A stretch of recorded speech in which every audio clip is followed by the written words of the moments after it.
out here at LaBenite Disc Golf Course in Sugar Creek, Missouri, or North Kansas City. We're going to give you guys a little course preview of what each hole looks like and just a few throws on each. But a little history about the course. It was recently put in about 6 months to a year ago, but they're making steady improvements out here, and really it offers something that not many courses in Kansas City do, and that's some long bomber holes through the woods. It's got some par fives planned all through woods, out some open par fives on the back nine. So it's just a really unique course. It's gaining a lot of traction with tournaments being hosted here. So they're really trying to amp it up and make it a big long course for big throwers. One cool amenity out here at LaBenite is we have 3 practice baskets here on my left. You'll certainly have area to practice for tournaments or before your round. And then over to my right is a pretty good driving range. It's got 3 concrete pads, markers at 100, 200, and 300 feet. And the last recent addition is this large parking lot that you can see is filled today. It was much needed out here because they just have a smaller one right there. So some of the cool amenities out here. What's going on, you guys? This is Tyler. Welcome to the channel. Appreciate you guys stopping by, checking out a new course in Kansas City today. I'll be providing you with a little description of each hole and then walking you through just my attack plan for each hole and showing you each of those shots. Hope you guys enjoy. Like and subscribe, and let me know what you think in the comments. LaBenite Long Pad starts us off with a 430-foot par 3. I think the best play here is a big hyzer flip that finishes to the left at the end. Big throwers certainly have an opportunity to really open it up on this first hole. Throwing a Ballista Pro here. Just don't get a turn enough and land in the hillside about 60 short. First hole, really no danger behind. I'm trying to give this a bid, see if I can get a lucky birdie to start. Put it up, and it's just over the top. But walking away with a par here isn't surprising, and I'm fine with it. Let's move on to hole 2. Par 4, first one of the day, 630 feet. I know in tournaments they have white painted lines on that tree line on the right signifying out of bounds, as well as at the crest of this hill. Over the hill will also play out of bounds. So it really forces you to land somewhere on the hillside to be safe, or just barely at the bottom. But ideally with your drive, you want to land on the hillside and leave yourself with about 200 to 300 coming in. The ground play towards the basket becomes an issue with the hill, but definitely a fun par 4. Again, opening it up on this drive. I'm going with the same Ballista Pro, just trying to make sure I turn it over.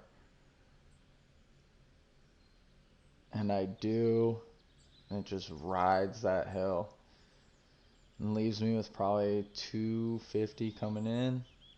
Trying to throw a flex that just hits on the hillside on hyzer, and I just turn it over. But chip one up, walk away with a par, maybe give this a little run. Going with my harp. And scared a little bit, but again, tap in par, even through 2, I'm fine with that. Those are 2 big holes, and I don't have the furthest arm. And we'll take our walk to hole 3. As you can see, we're heading into the woods. And really for the remainder of this front 9, a lot of these holes are through the woods. So our first par 3 through the woods, 260 feet. You can see a lot of these gaps are tight. There's really a choice off the tee, left or right gap, and I am choosing the right. Throw my truss down there. It's fading down and just hits a guardian tree at the end. And I leave myself with probably a 40-footer here.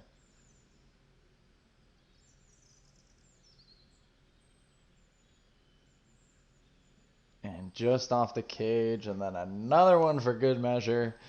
And I'm still even through 3. This takes us into the 4th hole, which is certainly a doozy. It's a par 4, 550 feet. Really the first 250 to 300 feet of the fairway is this tight gap we're flying through right now. The ideal landing zone is around this stump on your first drive, and then you'll have these two gaps to get to the basket, either that right side or this left side that the drone is flying through now. Green's very guarded, as you'll see, is the typical trend on a lot of these upcoming holes.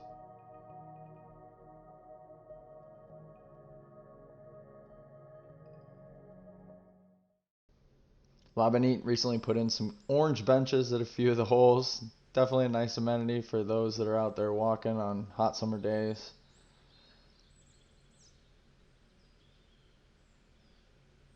I'm going with my Vandal here, trying to just hyzer flip it and let it ride straight. And I am able to do just that. I cruise by that stump. I'm probably up there about 200 feet from the basket now, and I'm actually going to take the left gap, the one the drone flew down, and just turn over a putter and let it slide up there. And I am pumped to get this birdie. Get me to 1 down through 4, heading into 5, which I also know is a birdie hole, so good momentum going here. Hole 5, 291 foot par 3. Gaps much more generous on this one. You really want to put something out there straight for 270 feet and then just have it fade a little bit at the end. I'm going to go back to my Royal Trust here and just try to hit it flat and hard and know that it'll fade back at the end.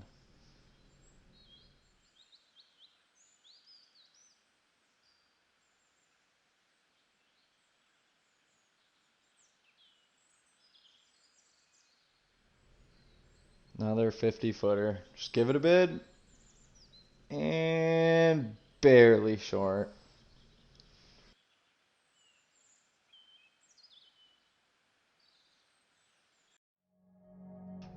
On to hole 6. This hole plays much more difficult than I anticipate every time.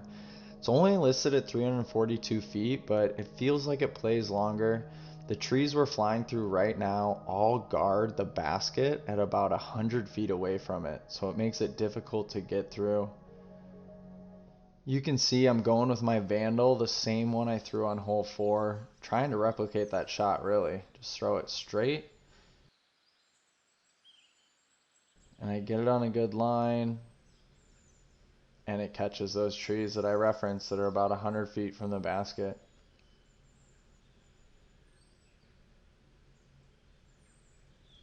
Just chip a jump putt up there. Take a par. This is a tough one. Plays longer than you would think.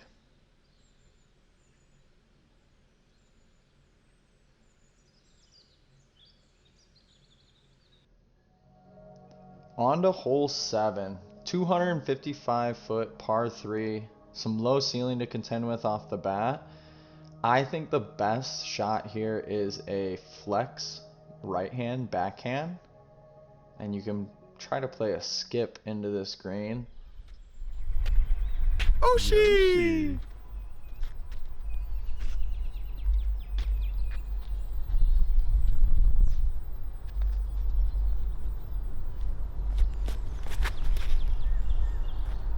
And I'm hoping for the skip.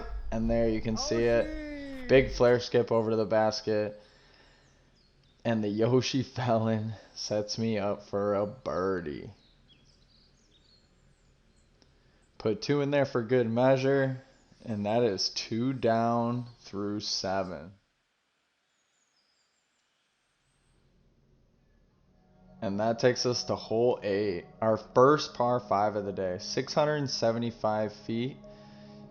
The first part of the hole is about 200 feet, and where the drone is now is the landing zone for your first shot. You really want to put yourself in the middle and then have the option to go down this left side, or there is a right gap on the fairway, but it is pretty tight. And then as we make our way down towards this basket, it is pretty guarded, but our first par 5 and a tight one at that. Thankfully, it's not on the longer side, so if you just keep it in the middle, you should be able to play for par here. Going back to the Yoshi. trying to play that same flare skip around the corner.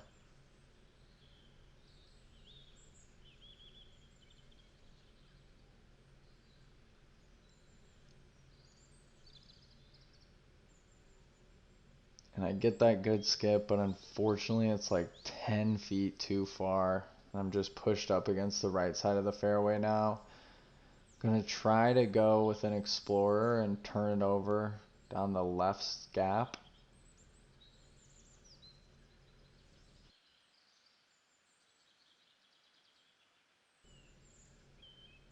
And unfortunately I don't do that. That kicks to the right. In a second, you're gonna see the right side is actually more open than you'd think.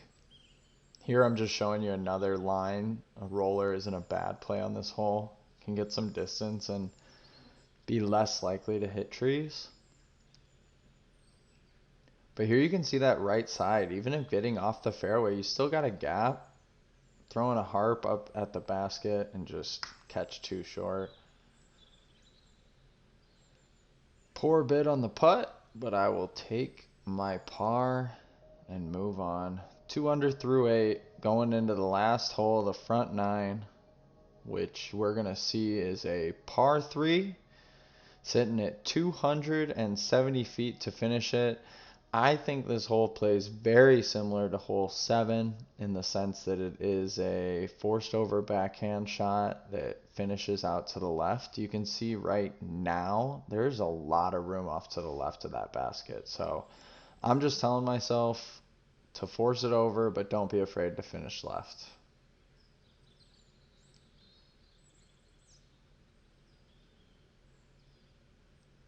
Comes out a little early, but again, it's off to the left. I'm happy with that. I'm fine with it. I walk up and I am pleasantly surprised that it's a lot closer than I thought.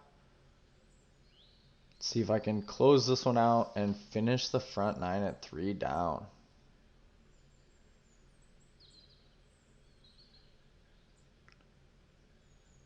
Barely sneak it over the basket, but front 9, 3 down. I'm happy with that. I appreciate you guys tuning in, checking out the course and what Kansas City has to offer. If you would, hit that subscribe button, hit like. Part 2 or the back 9 will be coming soon, so tune in for that. But thank you guys for hanging along and continue playing disc golf.